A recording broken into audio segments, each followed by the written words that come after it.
No one can predict the moment of death. But physicians and nurses involved in end-of-life care know that certain symptoms are usually associated with the body's shutting down. These signs of approaching death are specific to the natural dying process, apart from the effects of particular illnesses the person may have.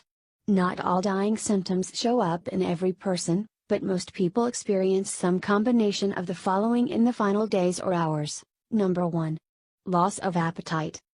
Energy needs decline. The person may begin to resist or refuse meals and liquids, or accept only small amounts of bland foods, such as hot cereals. Meat, which is hard to digest, may be refused first. Even favorite foods hold little appeal. Near the very end of life, the dying person may be physically unable to swallow. Number 2. Excessive fatigue and sleep. The person may begin to sleep the majority of the day and night as metabolism slows and the decline in food and water intake contribute to dehydration.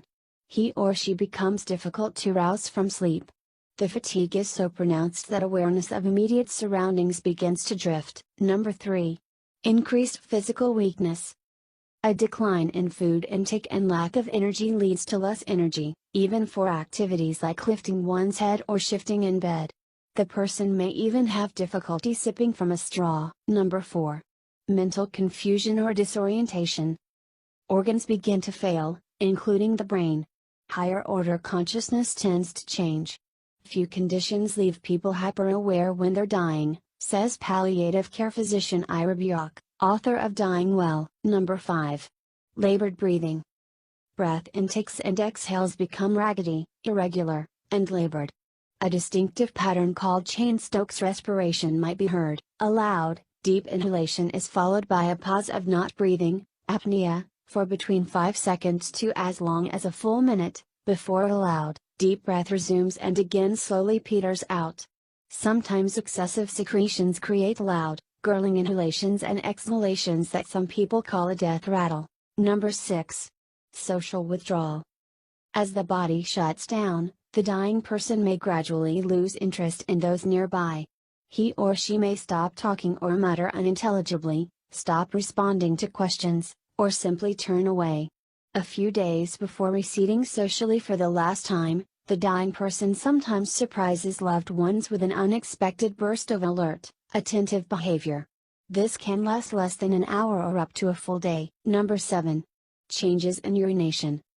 Little going in, as the person loses interest in food and drink, means little coming out. Dropping blood pressure, part of the dying process, and therefore not treated at this point, in tandem with other symptoms, also contributes to the kidneys shutting down. The concentrated urine is brownish, reddish, or tea-colored. Loss of bladder and bowel control may happen late in the dying process. Number 8. Swelling in the feet and ankles. As the kidneys are less able to process bodily fluids, they can accumulate and get deposited in areas of the body away from the heart, in the feet and ankles especially. These places, and sometimes also the hands, face, or feet, take on a swollen, puffy appearance. Number 9. Coolness in the tips of the fingers and toes. In the hours or minutes before death, blood circulation draws back from the periphery of the body to help the vital organs. As this happens, the extremities, hands, feet, fingers, toes, become notably cooler. Nail beds may also look more pale, or bluish. Number 10. Mottled veins. Skin that had been uniformly pale or ashen develops a distinctive pattern of purplish/reddish/bluish mottling as one of the later signs of death approaching. This is the result of reduced blood circulation. It may be seen first on the soles of the feet,